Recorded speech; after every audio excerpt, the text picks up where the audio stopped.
लागता कि साचो मरी जाई आजू नीली नीली अखिया से कोई दिलो जादू लागता कि साचो मरी जाई आजू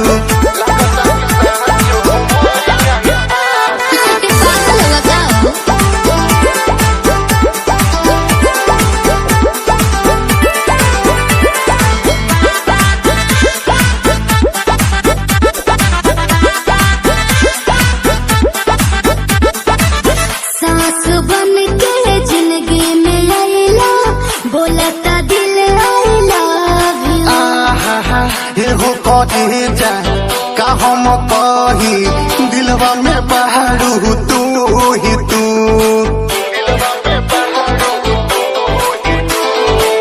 सास बन के जिंदगी में आइला बोलता दिल आइला हो कहे जा का हम कही दिलवा में बहारू तू ही तू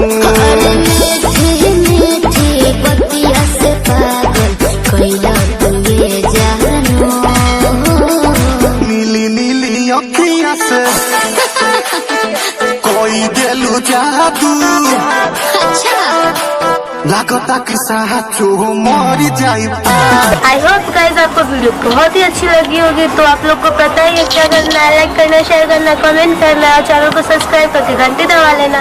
और हाँ, आप लोग मेरे इंस्टाग्राम पे जाकर के मुझे फॉलो कर लो, क्योंकि मैं वहाँ भी लाइव बहुत जल्दी करने वाली हूँ। तो आप लोग जल्दी से जाओ, फॉलो कर लो। और हाँ, मन हो आप लोग को तो मैं